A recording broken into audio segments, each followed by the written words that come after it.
innen jön a rossz indulatú történetírás, és nekünk nem nagyon van más, mint rossz indulatú történetírásunk, hogy tulajdonképpen nem is volt nekünk igazi hétvezérünk. Ez a 7 gyászvitéz, ez énekelte a történeteket, és így lett dicsőséges hétvezér ebből a nyomoronc hetességből. Érthető? Most így kell szépen átfordítani a történelmet dicsőségesből szégyelni valóvá. Mesterien csinálják, meg kell mondjam. Ami viszont az egészben nagyon fontos, az, hogy miért kapták ezt a büntetést. Azért, mert egy dinamikus szerepet, azt, hogy küzdők, azt fölváltották a statikus szerepre. Megadom magam. Érthető? Tehát a 7 golyós szerepnek ez a sötét oldala, amikor nem vállalja a szerepet, nem tudja betölteni, ki kell iktatni. Tehát megvan az ellenpólusa, megvan a világos, tehát úgynevezett fényteli hetesség, ez a 7 bolygórendszer tiszta, előrevívő, fölemelő működés, ez a 7 vezér. De azonnal megkapjuk, még ugyanebben a szövegrészben, a fekete változatot. És ekkor látom, hogy ez a világ első mozdulása. Ha létrejön valami fénytermészetű, azonnal meg kell jelenjen az ellenpólusa. Tehát itt tartok én a Jangin 2-snél. Tehát amikor semmi más minőség nincs, csak ez a kétféle. A világos és a sötét. A nappal az éjszaka. És itt tovább, tehát ezt lehet tovább hozni. Na, a lényeg az tehát, hogy ez a legősibb. Ez a hetesség. Ennél nincs őség. A világ első mozdulására ez a 2 minőség jön létre, és ez bomlik tovább hetességé. Tehát egy sokkal ősibb megmozdulása a világegyetemnek, mint ami a naprendszer keretében, tehát az Attila történetben a maga dinamikus oldalát megmutatja. Annak már ilyen fekete ellenpontja nincsen, mert ott már kifejtettebb univerzum működik. Tehát nem csak ez a kettőség. Majd látni fogjuk egyébként, hogy a harmadik hetesség az megint egy bizonyos előzményből testesedik föl. 7 komponensűvé, de előtte még nézzük meg, hogy mi történik közvetlenül a 7 vezér ábrája után. Ugyanis itt 12 képecske következik. 12, így ahogy mondom. És ha az ember megnézi, hogy kiket jelenítenek meg, na ezek a vendéglovagok. Tehát ezek, akik nem a 7 vezérrel jöttek be, hanem meg is mondja, hogy mikor, melyik királyunk hívta be őket, rendre nyugatról. És akkor esik le egy tantusz. Hát itt most lehet őket szépen sorba venni, nagyon szépen kirajzolódnak egyenként, de most előbb sorban mondom, aztán összegezem a velük kapcsolatos nagyon-nagyon jól megfigyelhető tényeket. Hát ugye lehet látni ezt az átlóra írodott és feltűnően keskeny alakot. Tehát ez a rendelkezésre álló felületnek nagyon kicsi részét, töredék részét tölti csak ki. Pedig bőven lenne hely, tehát egyáltalán tanul üresnek, nyugodtan lehetett volna a szöveget úgy elosztani, hogy nagyon legyen. Nem, ez és még egy lesz, amely feltűnően kicsi. Most a neve, ez a Tata, Deodatus volt, de ahogy leír a szöveg, Szent Istvánnak keresztapja volt, és Szent István nem a nevén nevezte soha, hanem Tatának, tiszteletből is így lett Tata névadója, és nem Deodatus még nem is maradt meg így, ahogy leír. Ez így olvasott a krónikában. És akkor az ember tűnődik, hogy most ez a Tata, ez tulajdonképpen melyik minőségnek a megjelenítője. Tehát ebben van otthon a teremtői atya minőség, átlóra íródik az alapvető jele, tehát a mozgás tendenciának a jele, és nagyon kicsi, feltűnően kicsi. Elég nyilvánvalóan a nyilasról van szó. Tehát azt jelenti, hogy nyilas tendenciákat egy évköri 12-es rendszerben a Tata képviseli, és ez nagyon fontos tétel, mert egyedül az, aki szakrális szerepellétől keresztapa. Tehát ezt a szerepét hangsúlyozzák. Na ez a szakrális fejlett, ez a Jupiter, és ennek a világos otthona a nyilas. Most miért nagyon fontos kérdés ez? Mert nyilas tendenciák ebben a világkörben nem tudnak teljes értékben megnyilatkozni, és ezt kristálytisztán le lehet olvasni, nincs számára hely a kibontakozásra. az elképzelhető legszűkebb keretben van beszorítva. Nyilasként semmint nemzet, semmint egyén ebben a világvonalban nem tud teljes értékűen nyilatkozni.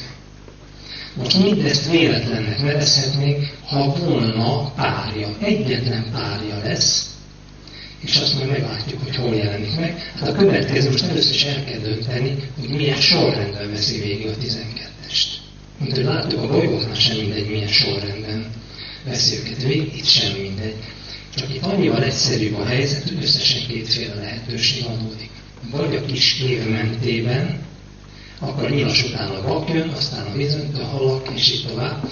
Vagy precessziós menetben, ahol a nyilas után a skorpió jön, aztán a mérleg, aztán a szűzés után, és döntően fontos, hogy ezt el tudjuk választani, tehát hogy tudjuk, hogy melyikről van szó, miért. Mert a kicsi év az az egyénnek a mozgásterülete. A nagy év, a precessziós nagy év az a nemzeté. Tehát itt dől el, hogy most a nemzet sorsáról fog nekünk hírt adni, vagy az egyén sorsáról. Mert nem egészen ugyanaz ám a nemzet sorsa, nem egészen olyan nagyságrendben jelentkeznek problémák, és főleg nem olyan sorrendben. Tehát ez azt jelenti, hogy egész más típusú ráfutásunk van egy problémára, hogyha én a nemzet sorskérdését akarom megoldani, mint az egyén sorskérdését. Most itt már is elárulhatom, 3-szor fog megjelenni a 12-es, tehát mind a 3 hetességnek megvan a maga keretet alkotó 12-essége. Tehát azt jelenti, hogy nem lehet csak a dinamikus tényezőt működtetni a világban, ha én azt nem tudom keretbe foglalni, akkor az önpusztító, illetve elsorvadó, tehát a fogokba elfutó vízesete lesz. Tehát nem tud valóban termékenyen hatni. Na most a magyar egyértelműen dinamikus tényező képviselője, de ha azt akarom, hogy kerete legyen a működésének, akkor nekem indoeurópaiakat kell kerítésként köréje tenni. Miért? Mert az indoeurópai mással nem jó. Tehát a tényleg nem jó. És bármilyen furcsán hangzik, lehet, hogy nekem is vannak indoeurópai gyökerek, akkor sem. Nem jó. Teremteni nem tud, állandóan erőlködik, hogy akar, elég baj az. Tehát megőrizni, erre kitűnő, csiszolni nagyon jó, regisztrálni nagyon jó, teremteni nem tud. Tehát egyfolytában az egész nyelvi struktúra és az azon alapuló gondolkodásmódja, úgynevezett mentalitása egyfolytában arról árulkodik, hogy a világgal csak akkor tud mit kezdeni, amikor az már megállapodott. Gyakorlatilag nincs igenragazása. Csak egymást követő létállapotokról tud aránylag nagy pontossággal hírt adni, de ahhoz előbb meg kell állni a világnak. Tehát ezért van az, hogy még csak kifejezése sincs arra, hogy igenragozás. Ő konjugálni tud, és deklinálni tud. De igét ragozni gyakorlatilag egyáltalán nem tud. Tehát ezek azért nagyon fontos tételek, mert ha az ember úgy néha kicsit megvadós, azt mondja, hogy elég volt ebből az egész indoeurópai gőgből, meg menjenek már innen. Nem kell, hogy elmenjenek. A szerepüket töltsék be. A szerepük a megőrzés. Ha azt valóban rendeltetésszerűen csinálják, akkor nemhogy nem rosszak, nemhogy nem feleslegesek, hanem elengedhetetlenek. Tehát amikor Szent István onnan hív be, akkor a következő eminnen hív be, mindig indoeurópait hív be. Miért? Azért, mert tényleg nem jó másra. Kerítés szerepe van. Ez a lényeg. De arra meg kár magyar pazarolni. Tehát a teremtő erő letéteményesét ne használjuk már kerítésnek. Tehát arról van szó, hogy valaki versenylovat tart, az ne fogja be az igások szerepébe. Tehát ezek nagyon fontos különbségek. És gyönyörűen lehet látni, hogy itt bizony 12 tételben sorolja föl őket, precessziós sorrendben, és ráadásul azt is nagyon szépen lehet látni, hogy milyen veszélyekkel járhat ez. Tehát ha valamit túlhajtunk, akkor itt is megvan a veszélye, nem csak a 7 bolygórendszerben. Tehát menjünk tovább, visszafelé menve a skorpió, amikor nyilas utálja. Innentől mindegyik teljes értékű lesz, mondom, egy kivétel lesz még. És hát már tőlük kitalálhatnánk, hogy melyik. Most itt lehet látni, a skorpió, azt tudjuk, hogy legyőzhetetlen. Tehát Szakrális uralommal indít ugyan, de az csak korlátozottan indulhat el.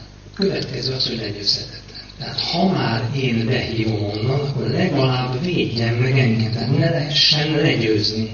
Így hívja majd második Endre a lovagrendet Erdélybe, tényleg legyőzhetetlen, csak elpimaszodik. Tehát végül ki kell verni őket az országban. Tehát mindegyiknek megvan a maga veszély, hogy kerítés kijelenti, hogy ő az Úr. Ez tényleg egy nagyon veszélyes állapot, mert például a tojáség kijelenti, hogy most ő fogja szülni a csirkét. Tehát nem tudja. Tehát minden esetben nagyon fontos, hogy itt rajta van ugye a holdnak és a csillagnak a jele, tehát bizony az ég hierarchiában legyőzhetetlen. Támadó fegyverét tekintve is, lelkiségét tekintve is skorpiót nem lehet legyőzni. Vagy saját magát győzi le, vagy egy másik skorpió győzheti csak le. Kész. Tehát itt a legyőzhetetlenség, mi teljesen nyilvánvaló. Ugye most kinek nevezi, hát Hedrichnek nevezi, ezek sokat vitatkoznak, milyen neveket akarnak, ebben nem megyek most bele. Majdnem mindegy, az a lényeg, hogy legyőzhetetlen. Ha visszafelé megyünk, akkor skorpió után a mérleg jön. Most itt Vecellin jön. Fehér zászlóval jön, de az Isten őrizzen tőle. Tehát pontosan ő az, aki koppányt legyőzi. Tehát az a szerep, amely a könyörtelenségre jellemző. De ne felejtsd, a mérlegben Szaturnusz van erőben. Tehát hiába sugallja azt, hogy na jó, de ezzel egy harmónia létrejött az országban, igen, de milyen áron. Tehát a Szaturnusz nem ismeri a könyörületet. Számára ez egy értelmetlen szó. Azt mondja, megkapta a megbízatást, Szent István meg őt nevezte ki a sereg fővezérévé, és koszt. Egészen nyilvánvalóan árulás történt. Ezt megint a Képes Krónikából lehet kiolvasni. Tehát ugyanúgy szépen ígért valamit, nem teljesítette, létrement a koppány, és utána lefejezték. Tehát nem csatában esett el, lefejezték. Ez azt jelenti, hogy el kellett, hogy fogják. Na most koppány nem megy oda, hogy hát akkor én most tárgyalni jövök. Ha csak nem, valami nagyon-nagyon kemény adott szóra. Tehát itt megint nem akarom túl részletezni, Vecelnéről van szó a mérleg szerepkörében. És nagyon érdekesek a róla adott, tehát ezekről a jövevény vagy vendéglovagokról adott rövid jellemzések. Általában egy-két mondat. És mindig telibe találja azt a szerepet, amelyeket mind bolyai vagy állatövi egy képviselő betölt. Most visszafelé tovább a szűzhöz jutunk. És ez nagyon érdekes, mert ketten képviselik, de csak egy alakot jelenít meg. Ez a Hunt és Pázmán. Ezek megint koppánylevelésénél jeleskednek. És itt egy nagyon fontos tulajdonság van. Az, hogy ebben ez már valóban haláltengely működése. Tehát ez azt jelenti, hogy a halakat a szűzzel összekötő tengely, az a haláltengely. Na most ennek az egyik fontos tulajdonsága az, hogy hazudik.